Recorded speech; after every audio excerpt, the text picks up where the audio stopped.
In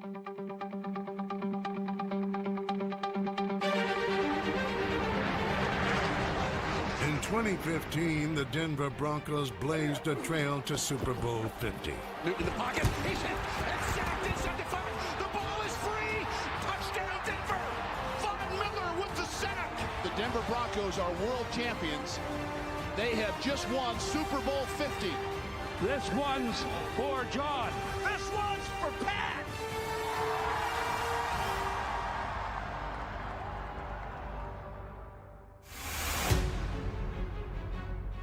3 years later, vestiges of those flames still burn strong.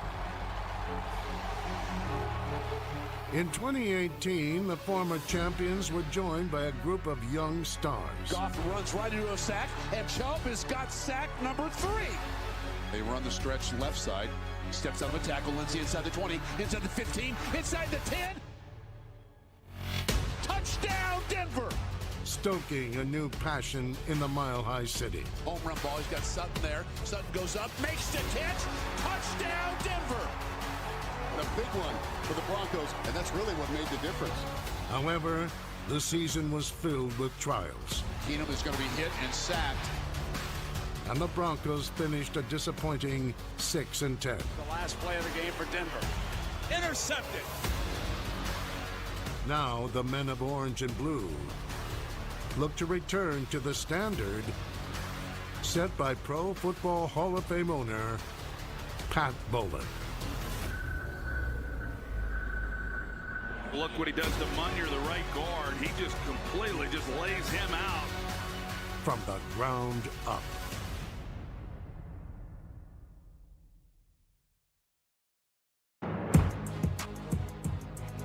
The beginning of every season is a unique opportunity. You don't get a second chance to make a first impression. Against Seattle, the Broncos offense left a lasting one. Philip Lindsey down the sideline, inside the 10, inside the 5. He's got a Denver touchdown.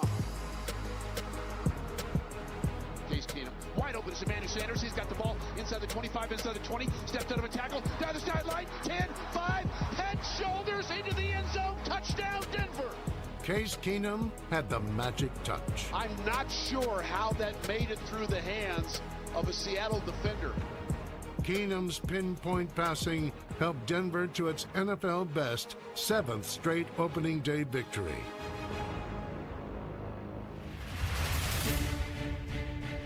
The second leg of a journey is often harder than the first. The Raiders were poised to be no different. Derek Carr put Oakland up by 2 touchdowns early in the second half. Looks right. Touchdown, Roberts. So it's 19-7 Raiders. The Broncos fought from the ground up.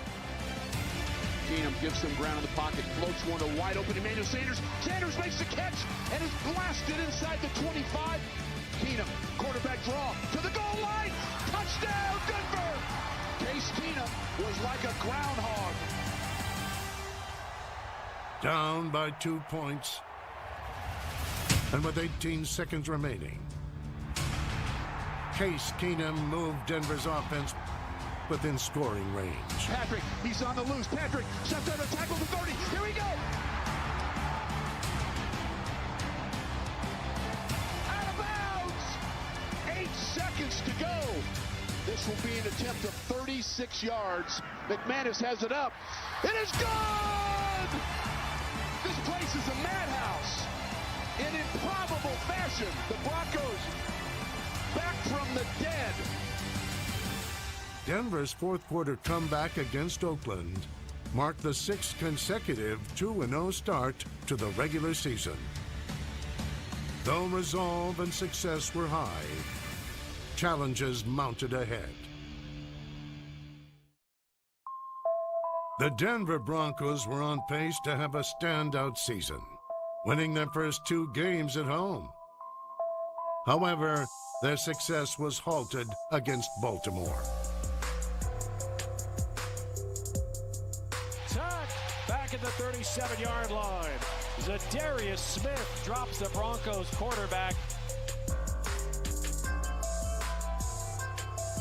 5-man pressure. Keenan deep in the pocket. Now floats one to the side. He's got Hireman there. Hireman battles, and Kansas City intercepted. They run it left. Hunt gets the edge, and Hunt steps out of a tackle and keeps in bounds, and he is down the sideline. Turnovers, pass protection, and run defense were areas plaguing Denver's play. Inconsistencies on both sides of the ball attributed to 4 straight Bronco losses. Looking to snap a 4-game losing streak against Arizona, Von Miller decided to kickstart the week off with a bit of prognostication. We'll go out there and we'll kick their ass. This is the way I'm feeling. Quick throw, deflected line of scrimmage, and intercepted. That's Todd Davis. Davis to the goal line. Touchdown, Denver. How about that start? Pressure coming. His pass near side, an easy pick. Intercepted by Harris. The second pick 6 for the Broncos in the first quarter. This is as ugly as we've seen. The Cards were overwhelmed. Look what he does to Munyer, the right guard. He just completely just lays him out and then is able to locate Rosen. Miller went bottoms up with a pair of sacks on the night. Rosen hit, and the ball knocked free, and Von Miller has it. He tries to scoop it up. He does. Miller has it. He's back there so fast and around those tackles. How about boldly suggesting that the Broncos would kick the tails of the Cardinals? 2 strip sack fumbles. Denver's Orange Crush defense corralled the Cards. The Broncos offense bombarded them. He's got Sutton there. Makes a leaping catch. Touchdown. Huge hole. And Lindsey hit the Jets. Denver ran away with the victory in AZ. Just what the doctor ordered in the desert. That is exactly what this football team needed. We might have to start calling him the prophet. As clairvoyant as the Broncos may seem, the Mile High men didn't foresee an impending storm. In the matchup against Kansas City, the Broncos were again beset with adversity. Keenum loads it up. He wants Cortland Sutton. Sutton is there. Goes up, makes a catch. Handed off to Phillip Lindsay, straight ahead. Despite putting up over 400 yards in total offense, Steps out of a tackle. He's loose. Denver still fell short to the Chiefs. Mahomes looks right, throws into the end zone. Touchdown, Kansas City, and that's Travis Kelce.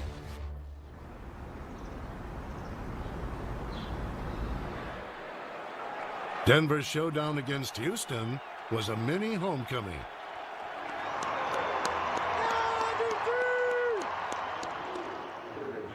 After an exchange of pleasantries, OG, triple OG. Miss you too, big dog. Broncos defensive end Bradley Chubb took center stage.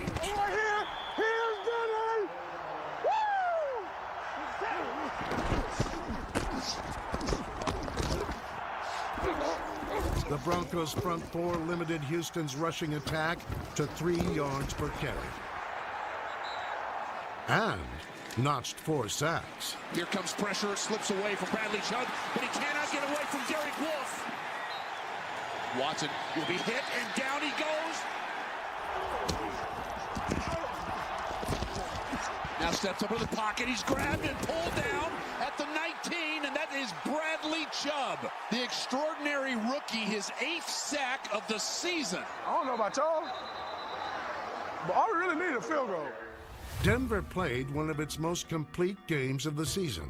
However, the contest was settled as time expired. Come on, baby. Come on, baby. I can't watch. 51-yard field goal for the win. Plenty of leg, and it is wide right. Wow. And the Broncos are going to lose their 6th game of the year. Football teaches you how to fail.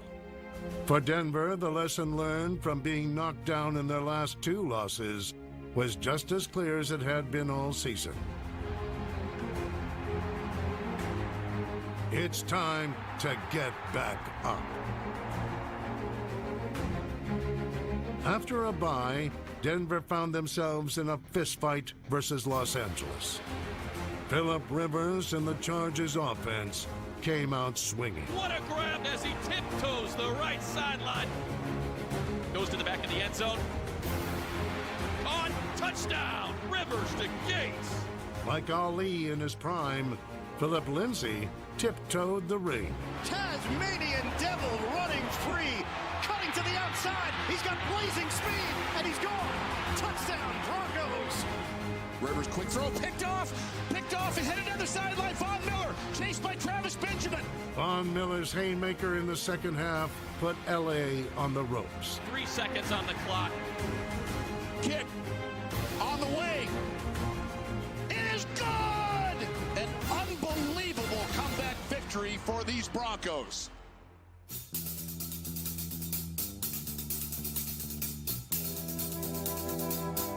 After shocking the Chargers, Denver's mindset was mile high. However, taking down the Steelers would require staying united and keeping the momentum. And the kick is blocked. And the Broncos defense has found a big way to keep the Steelers off the board. It shifted all game.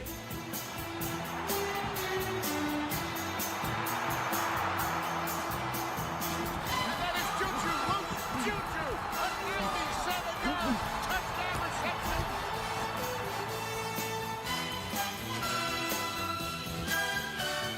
After taking a 17-10 lead in the third quarter, Pittsburgh started to unravel. Keenum rolls to his right. Now has a receiver open. Touchdown, Denver! Handoff Lindsey. Lindsey to the right guard. Lindsey standing up into the end zone. Touchdown, Denver! I'm talking about. Way to finish this ball, baby. Hey, all right, And the clock continues to roll. Can't run fast enough if you're the Broncos. 24-17 Denver. Third down and goal from just inside the 3. The clock at 90 seconds and counting. Quick pass to the middle. Intercepted in the end zone. They tried to dump the ball over the middle of the field after the run fake. And Shelby Harris, the defensive lineman, with the play of the game.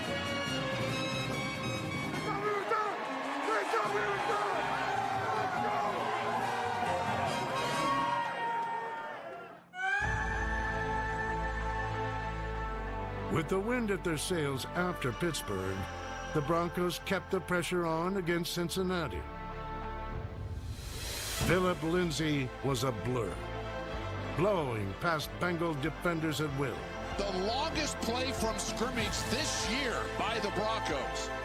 Lindsay's tailwind tally was top-notch from the ground up, piling up a career-high 157 rushing yards. Lindsey now with a burst to the goal line. Touchdown, Denver. This game is in the books. So the Broncos on the road. They have beaten the Cincinnati Bengals. The Broncos' third consecutive win would be the last of the season, as Denver lost its final 4 games, finishing 6-10. So the Broncos are going to end their 2018 regular season headed into uncertainty. The close of the 2018 season also marked an end of Vance Joseph's tenure as head coach, as the Broncos renewed their focus on the future. This is a production business, and you are judged by your records. The question now becomes, who are you going to replace him with? So it's going to be utterly fascinating to see how they approach decisions here in the offseason and how the Broncos look next year. For the Broncos, the 2019 season will begin from the ground up, under new football leadership. Vic Fangio was introduced as Denver's next head coach by President Joe Ellis and General Manager John Elway. My determination of success to make every individual player improve and get better. If we do that within his position group, that position group will be better.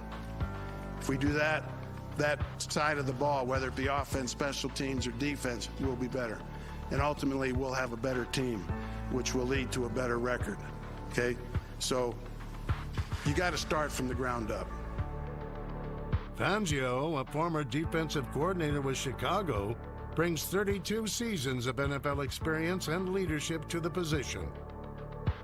I've always felt I've never fit the match of the profile of what certain teams were looking for. Fortunately, I matched the profile of what John was looking for, and we formed a good marriage. Fangio has a plan for building a winner, highlighting a strong focus on fundamentals as a key component to Denver's future success. 6 yards and stop? Yeah. What was inside? Running back. Yeah. Running back, he ran a go. Cop it! Cop! To me, the foundation is embedded in fundamentals, and always not forgetting your fundamentals, knowing what to do, how to do it, and then play it with tremendous effort. You're moving this foot to here. Take a good back, there you go. Short 6-inch power step. And be consistent doing that over time, you know, over a 16-game schedule, over 4 quarters of a game, throughout a whole series until you break it down into one play. And I think if you can accomplish that, you will have a good team, and a good team brings good spirit. Good spirits indeed on both sides of the ball. Stay together on 3. Together on 3. 1, 2, 3. Yeah. Defensively, Fangio inherits a potentially dominant unit, replete with a core of young and talented players that fit into his scheme. Outside linebacker Von Miller is an offensive tackle's worst nightmare. Von Miller has Phillip Rivers and spins into the turf. Quick pressure on Ben Roethlisberger, and he is going to be hit and sacked. With a pickle on top, Miller got him. The 8-year veteran is a 7-time Pro Bowler, ranking first in team history with over 100 sacks in his career. Von Miller, with that sack, has become the all-time leading sack artist in Denver Broncos history. Edge rusher Bradley Chubb was a powerhouse in 2018. With 12 QB takedowns, Chubb set Denver's rookie season sack record. Rosen in the pocket is going to be hit and pulled down from behind, and that is Bradley Chubb. Chubb's sack total also ranked 7th most all-time for a first-year NFL player. Once again, that is Bradley Chubb. Cornerback Chris Harris is a seasoned veteran. 2-5, mic'd up. Got to put on the show for y'all boys. Tune in, Broncos country. The versatile defender can play both in man and zone coverages. He tried to hit me with that corner out.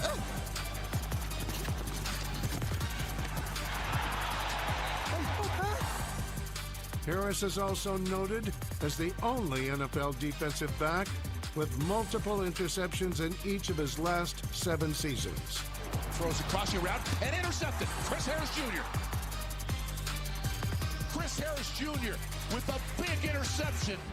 I think any defensive system that we have has to be versatile. And we'll go back and forth. Able to adjust to the teams you're playing, what they do well, what type of personnel they play, and we feel we have a system that does that. Inside move. Hey, when it's Grizzly, yeah, slide to you. Yeah, and a pass, pass. Yeah, you could just slide back door. You fight it. On offense, veteran quarterback Joe Flacco was brought in to power Denver's offensive unit. Flacco brings a Super Bowl winning pedigree, an arm cannon, and 12 years of NFL experience to the Broncos. I expect Joe to pick up just where he left off when he was with the Ravens, and Joe's been a winning quarterback in the NFL for a long time. He's still very talented, still has a big arm, still loves to play the game, which is very, very important. And I'm expecting big things from Joe for us. Complemented with the return of 9-year veteran wide receiver Emmanuel Sanders. Here comes Sanders, a lot of room to run. Here we go. Touchdown, Denver! Okay, steps up, throws the ball. Wide open, Sanders. Sanders at the 5. Sanders to the goal line. Touchdown, Denver! Pro Bowl college free agent and 1,000-yard rusher Philip Lindsay. Philip Lindsay's got speed, boy. It's just over when he takes off. They hand it off to Lindsay straight ahead. Philip Lindsay powers into the end zone. Denver touchdown. Rising star wideout Cortland Sutton. 6'4", and he's able to stretch out and make a heck of a play. Bounces around, he floats to his right, floats hook back in the end zone. Sutton makes the catch. And 2019 first-round pick, tight end Noah Fant. Denver's offensive attack will be poised for prominence next season. Well, we want to be balanced. And when I say balanced, not just by our run and pass ratio, but more so even by the type of runs and the type of passes you are deploying in your offense. Justin! Come on, guys! I called Sarge instead of Dog One. Well, he asked for Dog One. That's better.